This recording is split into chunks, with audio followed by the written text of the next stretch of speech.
কেরানীগঞ্জ থেকে যুক্ত হচ্ছেন সহকর্মী রানা আহমেদ। রানা, আপনি নিশ্চয়ই আমাকে শুনতে পাচ্ছেন। রানা, কেরানীগঞ্জে ভোটের সার্বিক পরিস্থিতি কেমন দেখছেন?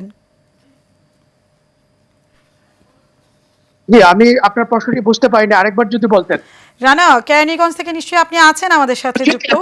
সেখানকার ভোটের সার্বিক পরিস্থিতি কেমন দেখছেন আমাদেরকে জানাবেন।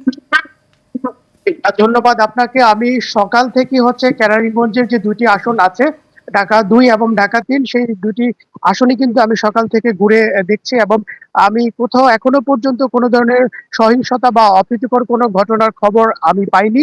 এবং সর্বশেষ ভোট কাস্টিং এর বিষয় যদি আমি বলি, তাহলে ২টা পর্যন্ত ঢাকা ৩ আসনে সর্বশেষ ভোট কাস্টিং হয়েছে ৩৯%, এবং ঢাকা ২ এ সর্বমোট 50% ভোট কাস্টিং হয়েছে। এটি দুপুর ২টা পর্যন্ত, যেটি আমি তথ্য জানতে পেরেছি।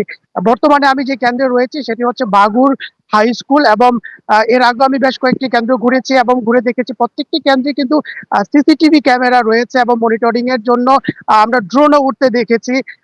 এখানে দেখতে পাচ্ছি যে পুলিশের পাশাপাশি আইন শৃঙ্খলা বাহিনীর আনসার সদস্যের সাথে আমরা র্যাব, বিজিবি এবং সেনাবাহিনীর টহলও কিন্তু লক্ষ্য করেছি। সবকিছু মিলিয়ে বলতে গেলে কেরানীগঞ্জের নিরাপত্তার যে বিষয়টি ভোট কেন্দ্রে, সেটি কিন্তু জোরদার করা হয়েছে। এবং সব মিলিয়ে কেরানীগঞ্জে কোনো ধরনের অপ্রীতিকর কোনো ধরনের কোনো ঘটনা ঘটেনি। ভোটাররা উৎসবমুখর পরিবেশে ভোট দিচ্ছে, এবং ভোট কেন্দ্রে এসে তাদের যে ভোটাধিকার সেটি তারা প্রয়োগ করছে। কেরানীগঞ্জ থেকে এই ছিল আমার কাছে সর্বশেষ থাকা তথ্য।